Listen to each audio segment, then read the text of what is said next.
The girl beneath the floorboards had no wolf, no name worth announcing, and no reason left to hope anyone would hear her. Clara Whitmore sat in the cold storage level beneath gray-furred packhouse with her knees drawn to her chest and ash dust clinging to the hem of her plain servant dress. Above her, the mate selection ceremony moved like a storm she had not been invited to survive. Music rolled through the ceiling beams. Boots crossed polished floors. Crystal glasses touched softly in celebration. Every sound came down to her through wood and stone, softened by distance, sharpened by humiliation. The whole pack was gathered above, dressed in silver, velvet, and winter white, waiting for the Alpha King of the North to choose a woman worthy of standing beside him. Clara had been placed below with old barrels, empty coal bins, and a locked iron latch because Greyford did not want its shame near royal eyes. She was 26 years old, white-skinned, quiet, and wolfless. That was the word they used when they wanted to sound clinical. Worthless was the word they used when they thought she could not hear. But Clara heard everything. She heard a young Omega laugh near the stairwell and whisper, "Do not let the wolfless one near him. The North does not need a worthless Luna." Another voice answered, "She does not even have a scent. It is like standing beside an empty room." Clara did not cry. Tears had embarrassed her when she was younger, and later they had bored the people who caused them. So she listened instead. She listened to the pipes groan in the walls, to the mice behind the grain sacks, to the slow beat of her own heart in the dark. Steady, stubborn, unwanted, maybe, but still there. Her fingers pressed against her wrist as if checking whether the pack had finally been right about her. Nothing answered except her pulse. No inner wolf. No warmth under the skin. No hidden growl rising to defend her. Only that quiet rhythm, patient as snowfall. Upstairs, the great doors opened.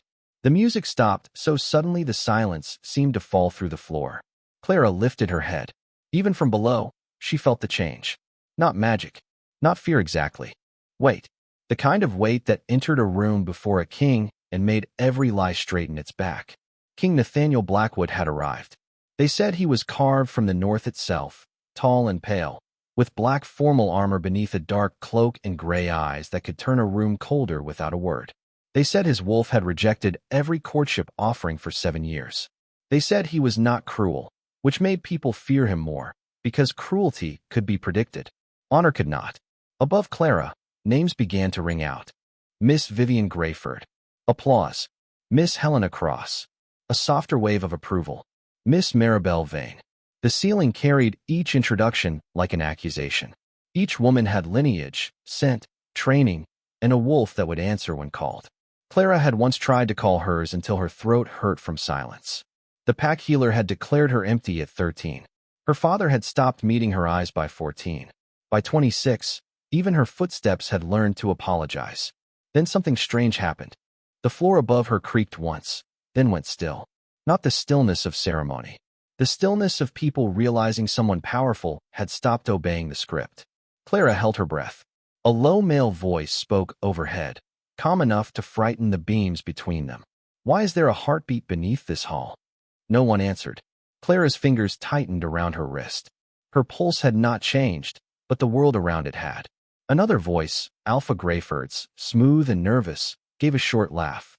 "Your Majesty, only storage rooms are below us. Nothing of importance." The silence after that was colder than winter. Then King Nathaniel Blackwood said 3 words, quiet and absolute. "Open the floor." Dust drifted from the ceiling. Clara stared into the dark as footsteps rushed above, as the hidden latch was found, as the old trapdoor groaned open for the first time in years during a royal gathering. Light fell down the stairs in a pale square, cutting through ash and cold. Clara did not move. She had spent her life being pulled into rooms that had already judged her. This time, she wanted the room to come to her. A shadow filled the opening. Large. Still. Cloaked in black. The laughter upstairs had vanished. Clara could not see his face clearly from below. Only the outline of a tall white-skinned king standing above the place where Greyford hid what it could not sell. His voice descended into the dark, not soft, not kind, but real. "Come up." Clara looked at the stairs, then at the ash on her hands. "If I do," she said, her voice rough from disuse, "they will tell you I am nothing." The king did not hesitate. "I heard otherwise." Clara climbed the stairs without anyone offering a hand, and for that alone, she nearly trusted the moment. The steps were narrow, cut from old stone, cold through the thin soles of her shoes. Ash dust fell from her dress with every movement. By the time she reached the top, the entire choosing hall had gone silent enough for her to hear the candles burning. Hundreds of eyes turned toward her. She felt each one like a touch she had not agreed to. The hall was brighter than she remembered, all silver banners, polished black floors, white roses in crystal bowls, and noble families arranged in careful lines. At the center stood King Nathaniel Blackwood, taller than any man in the room, white-skinned, broad-shouldered, dressed in black armor beneath a northern cloak dark as midnight. He did not look surprised by her dust, her plain servant dress, or the way the other Omegas leaned subtly away as if being wolfless might spread through the air. His gray eyes rested on her with the stillness of winter before dawn. Alpha Greyford hurried forward, smiling too quickly. "Your Majesty, forgive the interruption. Clara is a distant ward of the house. She helps below stairs. She was never meant to be part of the ceremony." Clara lowered her gaze because habit was stronger than anger. Ward was a generous word. Burden was the family word. Mistake was the pack word. Nathaniel did not look at Alpha Greyford. "Her name is Clara." The correction landed softly, but the room heard it. Alpha Greyford's smile tightened. "Of course, Clara Whitmore. A regrettable case. No wolf emerged in adolescence. No scent, no shift, no true pack response. The healers confirmed it years ago. She is harmless, but unsuitable. Harmless." Clara felt that one settle in her ribs. People liked harmless women because harmless women could be moved aside without guilt. Nathaniel finally turned his head. "You hid her under the floor. For the dignity of the event." "Whose dignity?" No one moved. Somewhere near the front, Vivian Greyford drew in a breath through her nose, irritated that a royal evening had become inconvenient. Clara heard it and almost smiled. Even beautiful people had ugly sounds when ignored. Alpha Greyford bowed his head a fraction. "The North came seeking strength. I wish to present only what honored your court." Nathaniel stepped away from the trapdoor and toward Clara. The movement was unhurried, yet the crowd shifted back as if he carried weather with him. He stopped several feet away, close enough to speak without raising his voice, far enough not to corner her. "Did they put you there?" Clara opened her mouth, then closed it. Every answer had teeth. If she said yes, she shamed the pack in front of a king. If she said no, she handed them her silence like another chain. Nathaniel waited. Not impatiently, not kindly, accurately, as if time belonged to him, but truth belonged to her. Clara looked at the floor between them. "I was told the North would not want to see me." A murmur moved through the hall, polished and nervous. Nathaniel's jaw did not move, but the air around him seemed to harden. "That is not what I asked." Clara's heartbeat struck once, louder in her own ears. She lifted her face. "Yes." The word was small. The room made room for it anyway. Alpha Greyford began. "Your Majesty, you must understand, she has no wolf. She cannot bond properly. She cannot serve as Luna. She cannot even answer a pack call." Nathaniel's gaze stayed on Clara. "Call her." Alpha Greyford blinked. "Pardon, call her." The hall stiffened. Pack calls were not performances. They were a private pull between Alpha and member, a thread of command and belonging. Clara's stomach turned cold. She had failed them all her life. In training yards, in healer rooms, in front of laughing cousins who shifted easily while she stood alone in human skin. Alpha Greyford looked almost relieved. He faced her fully, lifted his chin, and released a controlled pulse of alpha authority into the room. "Clara Whitmore," he said, "come to your alpha." The command passed over the polished floor, through the watching nobles, through the space between them. Clara felt nothing. No warmth. No pull. No answering wolf beneath her skin. Only silence and the steady beat of her own heart. A few people sighed, satisfied. Someone whispered, "See." Clara kept her hands at her sides. Shame came, familiar and gray, but this time it did not find her alone. Nathaniel's eyes narrowed slightly. Not at her. At the room. Then he spoke, so quietly the first row leaned in to hear. "Interesting." Alpha Greyford frowned. "Interesting." Nathaniel took one step closer to Clara. For the first time since she had climbed from the storage level, something inside her chest responded.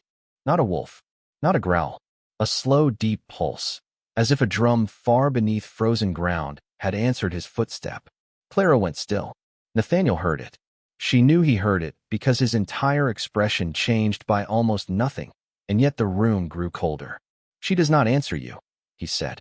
"That does not mean she is empty." Alpha Grayford's voice sharpened. "Then what does it mean?" Nathaniel removed the black cloak from his shoulders. Gasps scattered through the hall as he placed it around Clara, covering the ash on her dress, not hiding it, simply refusing to let it be the only thing anyone saw. The wool was heavy, warm, and smelled of cedar smoke and snow. Clara forgot how to breathe. Nathaniel looked over the gathered pack, the noble daughters, the offended elders, the alpha who had called cruelty dignity. "It means," he said, "you have been calling a locked door an empty room." The cloak changed the room before Clara understood it had changed her. One moment she was ash dust, servant cloth, and every ugly word Grayford had ever taught itself to say. The next, she was wrapped in northern wool heavy enough to silence the whispers nearest her. It did not make her noble. It did not make her safe.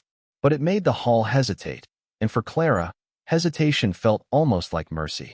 King Nathaniel Blackwood turned from the stunned pack and looked at Alpha Grayford as if the man had become a document he was tired of reading. "Prepare her things."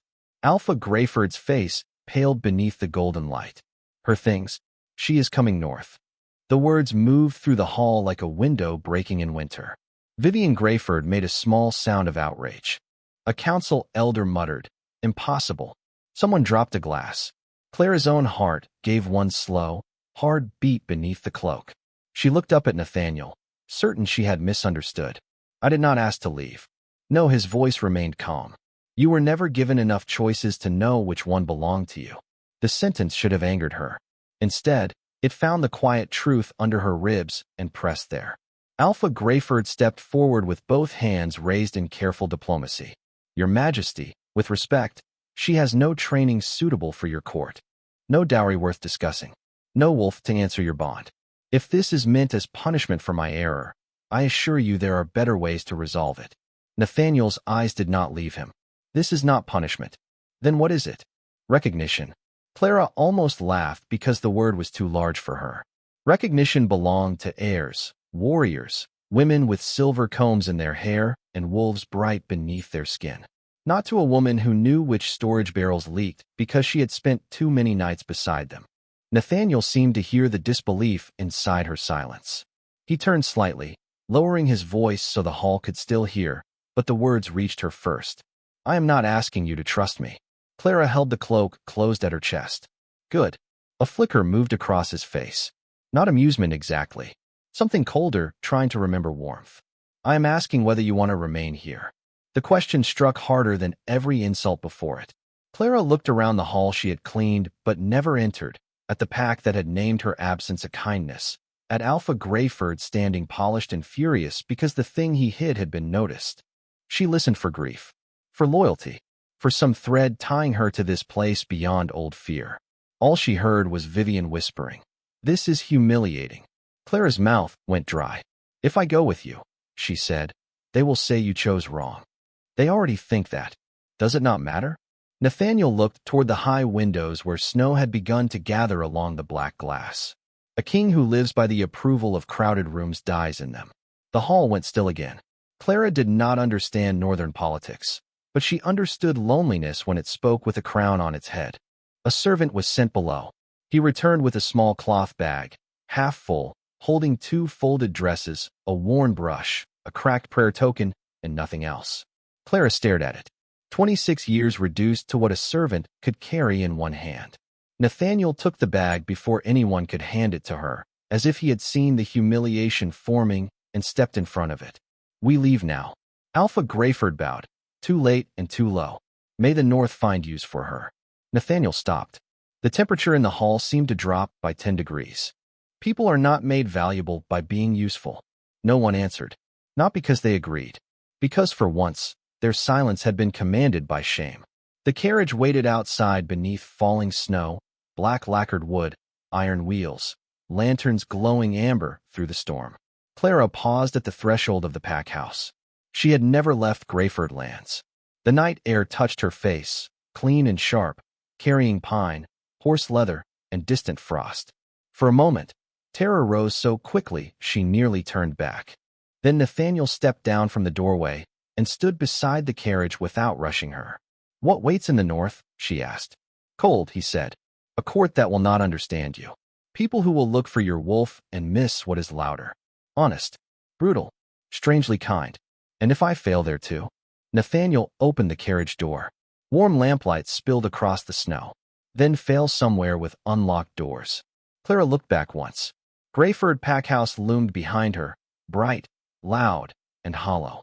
No one called her name. Not her father. Not the elders. Not the people who had once told her a pack was family. She climbed into the carriage. Inside, a folded blanket waited on the seat, along with bread, dried apples, and a flask of hot tea. Not ceremonial. Not grand. Prepared. Her throat tightened. Nathaniel entered across from her, filling the small space with cedar smoke and winter silence. The carriage began to move. Greyford's lights slid away behind frosted glass. For several miles, Clara said nothing. She only held the warm flask between both hands and listened to the sound of wheels taking her somewhere no one had ordered her to disappear. Finally, she whispered, "Why did you hear me?" Nathaniel looked toward the dark road ahead. "Because your heart was the only honest thing in that hall." By the time Blackwood Palace appeared through the snow, Clara had stopped trying to convince herself she would wake beneath the floorboards again.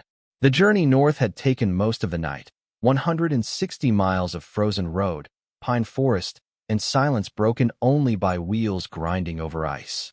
She had slept once, briefly, with the blanket pulled around her shoulders and the Alpha King's cloak still folded across her lap like proof. When the carriage slowed, she opened her eyes to a city made of black stone and winter light.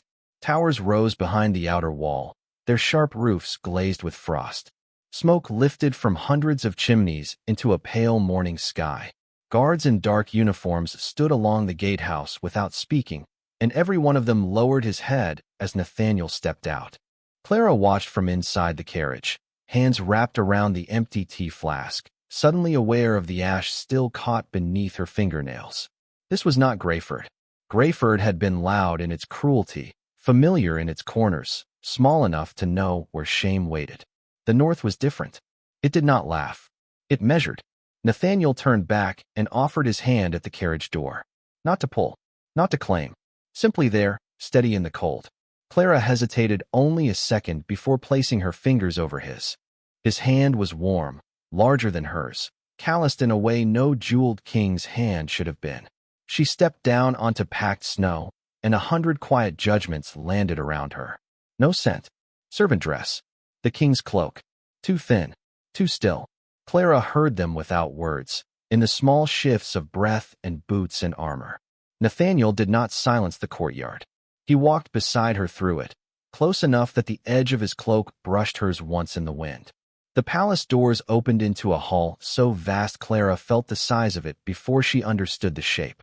Heat rolled out from long fireplaces set into black walls.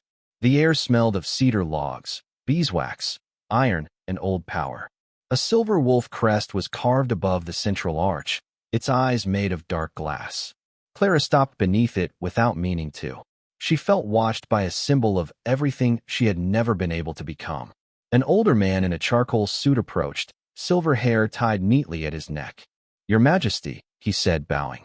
"The council has been informed of your return." His attention shifted to Clara, not unkind, not warm. "Careful. And this is Miss Whitmore?" Nathaniel's voice was flat. "Lady Clara Whitmore." The older man blinked once, then bowed again, deeper. "Lady Clara, I am Samuel Hart, Royal Steward of Blackwood Palace. Your rooms have been prepared." Clara almost corrected him. Lady did not belong before her name. It sounded borrowed, like wearing a dress cut for someone taller. But Nathaniel had said it without hesitation, and the steward had accepted it as law. Samuel gestured toward the left corridor. "A bath has been drawn. Food is waiting. Clean clothing as well. Nothing scented strongly, at His Majesty's instruction." Clara looked at Nathaniel. "You gave instructions? You did not eat the orange peel in the carriage." She stared at him. "That was because it smelled too sweet. I noticed." No one at Greyford had noticed what she disliked unless they could use it to mock her. Here, The king had noticed and turned the information into comfort without asking for praise. That unsettled her more than the staring guards. Before she could answer, another voice cut through the hall. "Your Majesty, the council requests immediate audience." A woman stepped from the right corridor, tall, polished, and pale, her silver dress severe enough to seem almost armored. Her eyes moved over Clara with controlled disappointment. "Considering the unusual nature of your return, delay may encourage speculation." Nathaniel did not look pleased or surprised. "Lady Clara will rest first." The woman's smile was thin. "The realm may not be able to rest, Your Majesty. A future Luna without a wolf is not a private matter." Clara felt the words hit the hall and spread. Future Luna, without a wolf. She wanted to shrink out of the king's cloak, out of her own skin, back into any corner where no one needed her to represent failure at such a dangerous height. Nathaniel's answer came quietly. "Then the realm will learn patience." The woman lowered her chin. "And if patience becomes unrest?" He turned then, and the warmth in the hall seemed to retreat from every stone. "Then unrest will wait in the corridor with everyone else." Silence followed. Samuel Hart cleared his throat softly and offered Clara his arm. She did not take it, not because she wished to insult him, but because her feet needed to learn this palace without being carried through it. Nathaniel noticed. Of course he did. "Have the eastern guest rooms changed," he told Samuel. "No mirrors facing the bed. No silver bells. No sudden attendance. She opens her own doors unless she asks otherwise." Clara's throat tightened. "I never told you that." Nathaniel looked at her then, gray eyes unreadable. "You held your breath every time someone behind you moved too fast." The truth made her feel exposed, but not ashamed. There was a difference. Samuel nodded as if these instructions were no stranger than ordering fresh towels. The councilwoman did not hide her displeasure.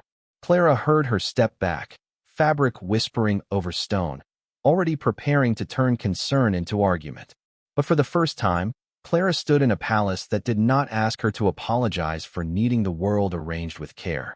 As Samuel led the way down the corridor, she passed servants, guards, and nobles who watched the wolfless woman walk deeper into the heart of the north. Her pulse stayed steady. Beneath it, something slower answered from far below, not loud enough to be called a wolf, not quiet enough to be nothing. Nathaniel heard it too. She knew because his footsteps matched its rhythm. The eastern guest rooms did not know what to do with Clara at first. They were too clean, too warm, too careful, as if the palace itself had been ordered to soften its voice. Steam curled from a copper bath in the adjoining room. A pale wool dress waited across the bed, plain but beautifully made, with no tight collar, no stiff jeweled trim, nothing designed to turn discomfort into elegance. On the writing desk sat a tray of food, warm bread, salted butter, sliced apples, and tea that smelled of mint instead of sugar. Clara stood in the center of the room with Nathaniel's cloak still around her shoulders and waited for someone to tell her the mistake had been corrected. No one did. Samuel Hart explained the bell pull, the wardrobe, the servant's schedule, and the lock that could only be opened from inside unless she called for assistance. Then he bowed and left without lingering. Clara stared at the door after it closed. A lock that obeyed her. The thought was so unfamiliar it felt almost dangerous. She bathed slowly, watching ash loosen from her skin and drift away through warm water. It should have felt cleansing. Instead, it felt like losing the last visible proof that Greyford had existed. Without the ash, who was she? Without the servant dress, without the floorboards, without the word Wolfless thrown ahead of her like a warning, what remained? Her heartbeat answered. Slow, steady, not comforting exactly, present. By afternoon, she was dressed and sitting near the fire when Nathaniel knocked once on the outer door. Not a command knock, not the sharp rhythm of someone entering because rank allowed it. One sound, then silence. Clara almost smiled at the restraint. Come in. He entered carrying a stack of folded papers and stopped several feet from her chair. His black armor was gone, replaced by a dark wool coat and simple silver cuff links. Without the ceremony, he looked no less like a king, only more tired. The council meets in 1 hour, he said. They asked to examine me. They asked to evaluate risk. That sounds more polite. It is not. Clara looked into the fire. Will you let them? No. The answer came so quickly she turned toward him. Nathaniel placed the papers on the table, not between them, but beside her, where she could choose to look. But they will speak. You should know what they intend to say before they say it. Clara picked up the top page. The words were formal, dense, and cold. Her reading was slow. Grayford had educated her just enough to manage inventories and apology notes. Nathaniel did not rush her. She made it halfway down the page before the meaning sharpened. They want a scent trial. Yes. Her fingers tightened on the paper. Scent trials were old pack rituals, public and humiliating when used cruelly. A Luna candidate stood before recognized wolves, and if her inner wolf answered, the room felt it. Warmth. Pull. Recognition. Clara had failed smaller versions of that test her whole life. They already know what will happen. They know what they expect to happen. There is no difference when everyone is watching. Nathaniel's gaze rested on her, steady as the palace walls. There is always a difference between truth and an audience. The words unsettled her. You sound sure. I am sure they are afraid. Clara gave a soft, humorless breath. Of me, of what I heard. She looked back at the page, but the letters blurred together. You keep saying that. My heart. My pulse. As if that makes me less empty. Nathaniel moved then, not toward her, but to the hearth, where he stood with one hand braced on the stone mantel. Firelight caught the hard line of his profile. Empty things do not endure being buried and still keep rhythm. Clara's throat tightened. She hated that he could say things like that without making them sound pretty. Pretty words were easy to distrust. His were plain enough to hurt. What if the council is right? She asked. What if I truly have no wolf? Then the North will learn there are forms of strength it has been too arrogant to name. For the first time since arriving, Clara felt anger rise cleanly through the shame. Not wild, not loud, clean. She set the page down. And if I refuse the trial? Nathaniel looked at her then. Then you refuse. Even if it makes you look weak? My strength does not live in their permission. The room fell quiet except for the fire. Clara thought of the floorboards, the locked latch, the way Grayford had confused her silence for surrender. She thought of the carriage crossing frozen roads because one king had heard what an entire pack ignored. Slowly, she stood. I will go. Nathaniel did not smile, but something in his face eased by a fraction. You do not have to prove yourself to them. No, Clara said, touching the pulse at her wrist. Beneath her fingers, the rhythm moved slower now, deeper, like something turning in its sleep. I think I need to prove I can stay in the room.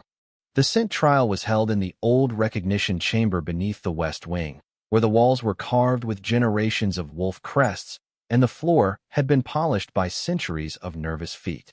Clara felt the age of the place before she understood its shape. The air was cooler underground, touched with stone dust, candle smoke, and the faint mineral scent of water moving somewhere behind the walls. A circular mark had been set into the center of the floor with silver inlay, not bright, not decorative, but solemn. This was a room made for verdicts. Clara stood at the edge of it in the pale wool dress Samuel had provided, hands loose at her sides because she refused to let them shake where the council could see. Nathaniel stood several paces away, not beside her this time. She had asked for that. If she was going to remain in the room, she had to do it with her own feet holding her there. Around them, 12 council members formed a half-circle, each wearing dark formal clothing and the careful expressions of people prepared to call cruelty tradition. The silver-dressed woman from the hall was there, her name introduced as Lady Margaret Vale, senior voice of the Northern Council. Beside her stood Lord Everett, narrow-faced, white-haired, and too still. Clara noticed him because stillness could be honest or rehearsed. His was rehearsed. Lady Margaret stepped forward. Lady Clara Whitmore, this trial is not meant to insult you. It exists to protect the stability of the North. Clara heard Nathaniel's silence harden across the room. She answered before he could. Most insults in my life have arrived dressed as protection. A few council members shifted. Lady Margaret's mouth tightened. Then let truth be plain. If your wolf answers the chamber, the council will continue discussion of your place here. If it does not, we will recommend that His Majesty seek a suitable Luna elsewhere. Clara nodded once. She had expected the words to hurt more. Maybe pain required surprise. Lord Everett spoke next, smooth and low. No shame should be attached to a failed result. Not every woman is born for the burden of leadership. There it was. The kindness that left bruises no one could see. Clara turned her head toward him. You sound relieved already. His breath caught. Small. Almost nothing. Nathaniel heard it.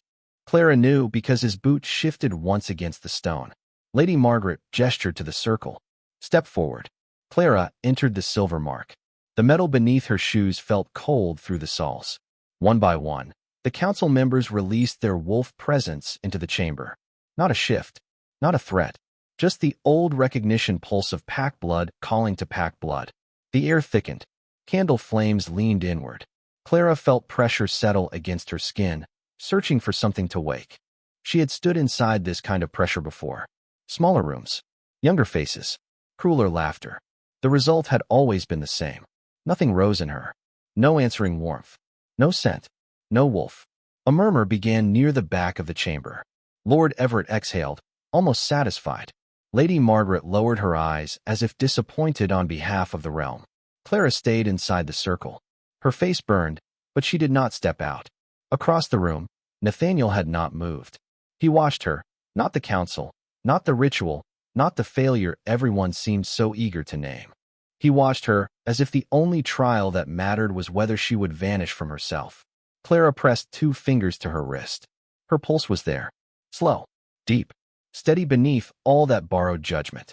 The council's wolf presence pushed again, stronger this time, demanding an answer her body did not know how to give. The candles flickered. The walls seemed to hold their breath. Nothing happened. Then Lord Everett said softly, "The chamber confirms what Greyford already knew." Clara lifted her head. Her heart did not quicken. It slowed. Once. Twice. A third beat rolled through her chest, so deep it seemed to reach the floor beneath the silver circle. The inlay gave a faint, cold vibration under her feet. No one else noticed at first. They were too busy accepting the answer they had wanted. But Nathaniel noticed. His gray eyes sharpened. Clara felt the rhythm again. Heavier now, not a growl, not a scent, not the shape of any wolf she had been taught to expect. It was lower than instinct, older than fear. The candles stopped leaning inward. They stood straight. Lady Margaret frowned. "What is that sound?" No one answered. Clara looked down at the circle. Silver lines that had been dull a moment ago now held the faintest trace of light, pale as moonlight trapped under ice. Lord Everett took one step back. Just one. But Clara heard the fear in it. Nathaniel's voice moved through the chamber, quiet and exact. "The trial is not finished." Clara's heartbeat struck again. This time, the walls answered. The walls answered with a sound too low for ordinary hearing. Yet everyone in the recognition chamber felt it move through their bones. Clara stood inside the silver circle, one hand pressed to her wrist, while the ancient inlay beneath her shoes glowed faintly brighter with each slow beat of her heart. No wolf rose from her skin. No scent filled the room. No visible power crowned her. That should have made the council certain. Instead, it made them afraid. Lady Margaret Vale stepped back from the circle, her composed face finally showing the first crack of doubt. This chamber has not responded like that in generations. Lord Everett recovered too quickly. Clara heard it in the rush of his breath, the way his fear folded itself into calculation. "Old stone reacts to many things," he said. "Moisture. Faults beneath the foundation. This proves nothing." Nathaniel's gaze did not leave Clara. "Then why are you afraid of it?" The question struck the chamber cleanly. Lord Everett did not answer. Clara felt every eye on her again, but something had changed. Before, they had watched to see whether she would fail. Now they watched to see what failure had awakened. The silver light pulsed once more, and Clara's heartbeat followed, steady and deep. For a strange second, she did not feel empty at all. She felt crowded with silence, as if something vast inside her had opened one eye. Then the light vanished. The chamber returned to candle smoke and cold stone. The council exhaled as one body. Lady Margaret gathered herself. "The result is inconclusive. We will reconvene after further study of the records." Lord Everett moved instantly. "Further study is unnecessary." The candidate failed to produce a wolf response. Candidate. Clara almost smiled. Yesterday, she had been a servant hidden under a floor. Today they needed official words to make her disappear properly. Nathaniel stepped forward, but Clara spoke first. "I am tired." The room stilled. It was not what they expected. Not defense. Not pleading. Just truth. Clara turned to Nathaniel. "May I return to my room?" His expression changed by almost nothing, but his voice softened around the edges. "Yes." Alone. That word cost more. She felt it leave her like warmth in winter. Nathaniel studied her for one breath, then nodded. Samuel will walk 10 paces behind you. Not beside. Not holding her elbow.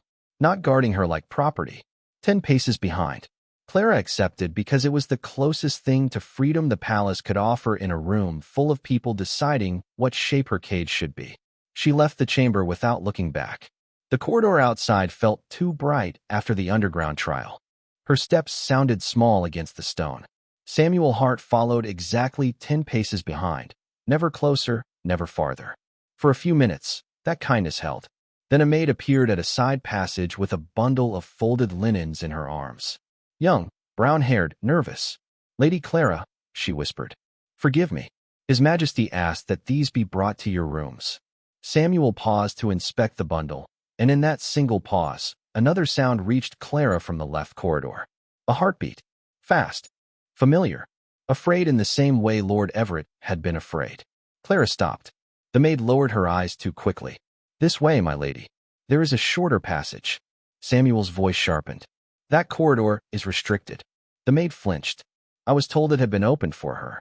Clara should have refused. Every lesson in her life had taught her to recognize doors that appeared too easily. But beneath her fear, the strange, deep rhythm answered again, not pulling her forward exactly, only warning her that truth had moved and would not wait. Clara turned toward the restricted corridor. Who told you? The maid's breath caught. Her answer came a fraction late. Lord Everett's office. Samuel took one step forward. Lady Clara.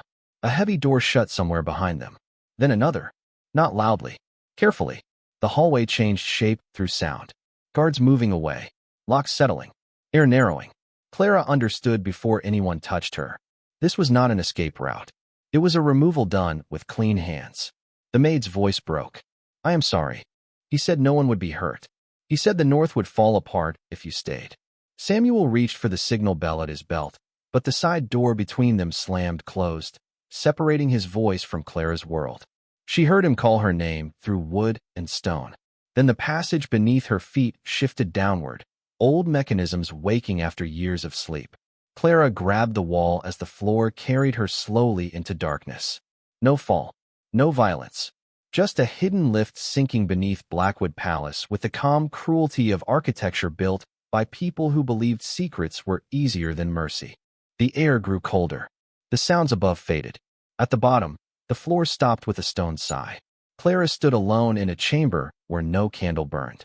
Somewhere in the dark, water dripped once every few seconds. Her heart should have raced. It did not. It slowed. Once. Twice. Then the walls around her answered again, deeper than before. Clara placed her palm against the stone. Lines of pale silver light stirred beneath her fingers, spreading across ancient carvings she could barely see. For the first time in her life, the silence inside her did not feel empty. It felt like a door waiting to remember its name. The chamber beneath Blackwood Palace did not feel built. It felt remembered. Clara stood with one hand against the cold wall as silver lines spread under her palm, thin as frost, branching through carvings too old for the council records upstairs. The air smelled of stone, underground water, and something bright like snow before sunrise. She could hear nothing from the palace now. No council voices. No Samuel calling her name. No guards. Only the slow drop of water in the dark and the deeper rhythm answering beneath her skin. Her heartbeat was not racing. That frightened her more than panic would have. Panic belonged to the girl under the floorboards. This rhythm belonged to something that had waded through every insult, every failed test, every quiet year of being told she was empty. Clara pulled her hand away, and the silver light followed for one impossible second, lingering in the air like moonlit thread. Then a voice moved through the chamber, not spoken aloud, not imagined either. It felt like memory pressing its mouth against stone. Heartline. Clara stepped back. No, she whispered, because denial was the last familiar thing she had. I am Wolfless. The chamber answered with a pulse of light beneath the floor. Carvings awakened around her, wolves carved in circles, women standing between divided packs, hands over their hearts, silver marks glowing at their wrists. Not warriors. Not queens seated above others. Listeners. Witnesses. Lunas who had held packs together not by command, but by hearing the fracture before it became a break. Clara's breath trembled. Above her, somewhere far through stone and steel, Nathaniel Blackwood stopped in the corridor. She felt it. Not a sound. As certainty. His heartbeat changed when hers called. The bond between them had no name yet, no ritual, no mark, but it pulled through the palace like a hidden river finding the sea. He was coming. Clara knew it before the first door opened. She heard the old mechanisms wake one by one, not with alarm, but recognition. Stone shifted. Locks released. Somewhere in the descending passage, Nathaniel's boots struck the steps with controlled force, each one matching the rhythm in her chest. He did not shout her name. He did not need to. The chamber had already carried her to him. When he entered, the silver light brightened until she could see the shape of him clearly. Tall, white-skinned, black coat dusted with snow from the outer corridors, gray eyes fixed on her as if every shadow between them had become irrelevant. He stopped at the edge of the circle carved into the floor. For the first time since she had met him, Nathaniel looked shaken. Not afraid of her. Afraid for what the world had almost buried. Clara, he said. Her name sounded different down here. Less like a question. More like proof. She looked at the glowing walls. What is this place? The Heart Vault, he said quietly. It was sealed before my grandfather's reign. Why? Nathaniel's jaw tightened. Because the old Luna lines disappeared, and the North decided absence was easier to explain than loss. Clara touched her wrist again. The pulse there moved with the light. I do not have a wolf. Nathaniel stepped closer, then stopped, waiting as he always did. No, he said. You have something older than the form we were taught to worship. The words should have comforted her. Instead, they opened every wound at once. Clara shook her head. They call me nothing. They were listening for the wrong sound.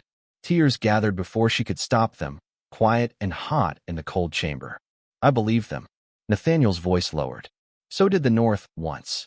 The silver lines climbed the walls, then curved inward toward Clara's feet.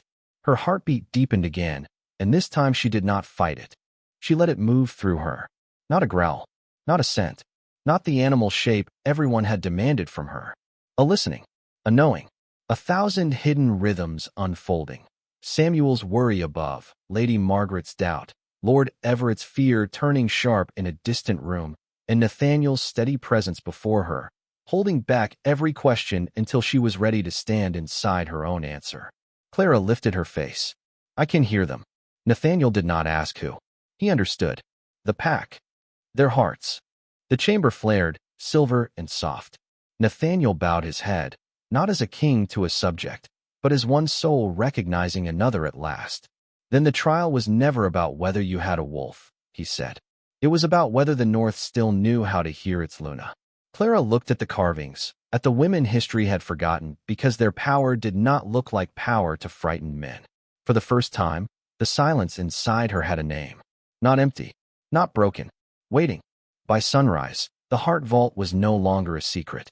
Silver light had climbed through the old stones of Blackwood Palace before the servants lit the first fires, tracing quiet lines beneath doors, across corridor floors, and up the walls of the great hall where the council gathered in alarm. No one could explain it away as moisture or cracked foundation now. The palace itself had remembered Clara Whitmore. She entered the hall beside King Nathaniel Blackwood, wearing the same pale wool dress from the trial, but it no longer looked borrowed.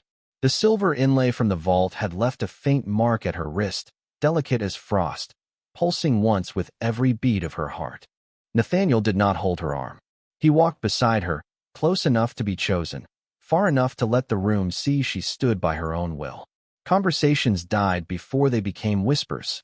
Lady Margaret Vale stood near the council table, pale and shaken, one hand resting over the records that had finally been opened after generations of dust. Lord Everett stood beside her, polished as ever, but Clara heard the lie in his breathing before he spoke. Your Majesty, he said, bowing with perfect grace, we rejoice that Lady Clara has returned safely. The passage malfunction was regrettable, but clearly accidental. Clara stopped in the center of the hall. The old fear rose by habit, searching for the girl who would lower her eyes and let powerful people rename harm as misfortune. It did not find her. Beneath her ribs, the Heartline answered, slow and bright. She turned toward Lord Everett. Your heartbeat changed on the word accidental. The hall froze. Lord Everett's smile held, but only at the edges. "My lady, emotion can make any heart uncertain." "Not uncertain," Clara said. "Prepared." Lady Margaret looked down at the records beneath her hand, then closed her eyes as if the last piece had fallen into place. Nathaniel's voice was low beside Clara. "Lord Everett, who ordered the passage opened?" The older man lifted his chin. "I cannot say." Clara listened. His heart struck once, hard against the lie. She stepped closer, not enough to threaten, only enough to be heard without effort. "You can. You will not." No one spoke. The courtiers, guards, and servants watched not a spectacle, but a room learning that truth did not need volume. Samuel Hart came forward then, carrying the written maintenance order found beside the old lift controls. His voice was tight, with anger carefully leashed. "The order bears Lord Everett's seal." Lady Margaret took the paper, read it, and placed it on the council table like something unclean. "Then the council withdraws its confidence from Lord Everett." The words were formal. The effect was not. Lord Everett's authority left him so quietly Clara almost pitied how small he sounded without it. Almost. Nathaniel gestured once, and 2 guards escorted the man from the hall without raised voices, without spectacle, without giving cruelty the drama it always craved. When the doors closed behind him, the silence remained. Clara felt every heart in the room waiting for Nathaniel to decide what she had become. Instead, the king turned to her. "Speak." One word. Not command. Invitation. Clara looked over the hall that would have measured her by scent, by shift, by usefulness, by every tradition built to overlook what did not roar. "I spent my life being told I was empty," she said. Her voice trembled once, then steadied. "But emptiness does not remember insult. It does not survive being hidden. It does not keep beating when no one is listening." The silver mark at her wrist warmed. Somewhere in the hall, a young servant began to cry silently. Clara heard it and did not look away from the council. Luna is not meant to be the loudest wolf in the room. She is meant to hear when the room has forgotten its own heart. Lady Margaret bowed first. Not deeply, not dramatically, but honestly. Then Samuel. Then the guards by the doors. One by one, the hall lowered itself, not to Clara's missing wolf, but to the truth beating plainly before them. Nathaniel climbed the throne steps and held out the old Luna crest, silver and black, taken from the records vault where it had slept for nearly a century. Clara looked at it, then at him. "I still do not know how to be this." Nathaniel's expression softened by the smallest degree. "Good. The ones who think they know are usually the ones who forget to listen." She took the crest. The moment her fingers closed around it, every wolf in the hall lowered its head. No growl, no command, just recognition, quiet as snow settling over a battlefield long after the fighting has ended. Clara stood beside the Alpha King of the North, white-skinned, steady, no longer wrapped in borrowed shame. They had called her Wolfless because their world only knew how to listen for teeth. That morning, the North learned to listen for a heart.